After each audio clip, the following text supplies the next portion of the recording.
நமோ நாராயணாய. குருப்யோ நமக. ஆழ்வார்கள் திருவடிகளே சரணம். ஸ்ரீமதே ராமானுஜாய. ஸ்ரீ நம்மாழ்வார் திருவடிகளே சரணம். திருவாய்மொழியின் முதற்பத்தின் 2வது பதிகத்தின் 7வது பாசுரத்தை காண்போம்.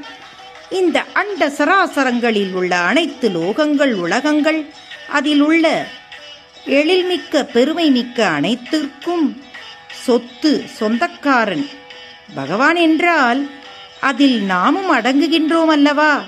எப்பொழுது இதை நாம் உணர்கின்றோமோ அப்பொழுதே அவன் நம்மை ஏற்றுக்கொள்வான் என்று கூறுகின்றார். அடங்கெழில் சம்பத்து அடங்க கண்டீசன், அடங்கெழில் அத்தன்று அடங்குக உள்ளே.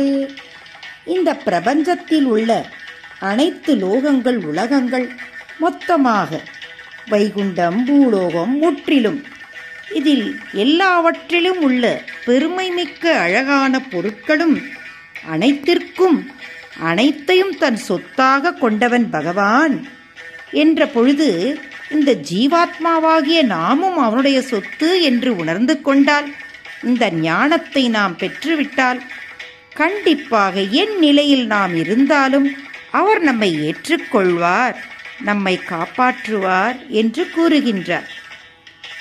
இப்பொழுது வைகுண்டத்தை போல் பூலோகம் மிக ஆனந்தமானதா என்று கேட்டால், கண்டிப்பாக இவ்வுலகில் நடக்கும் ஒவ்வொரு காரணத்திற்கும் ஒரு காரியத்திற்கும் காரணம் உண்டு. அனைத்தையும் நடத்துபவன் அவனே என்று நாம் தெரிந்து கொண்டால், இங்கு இந்த பூ உலகில் எதை நோக்கினாலும் அனைத்திலும் அவனே தெரிவான். அப்பொழுது இதுவும் வைகுண்டம் போல ஆனந்தமாகிவிடும் அல்லவா? ஆகையால் அவனிடம் நாம் சரணடைந்து விடுவோம். ஓம் நமோ பகவதே வாசுதேவாய. இன்னும் சிந்திப்போமாக.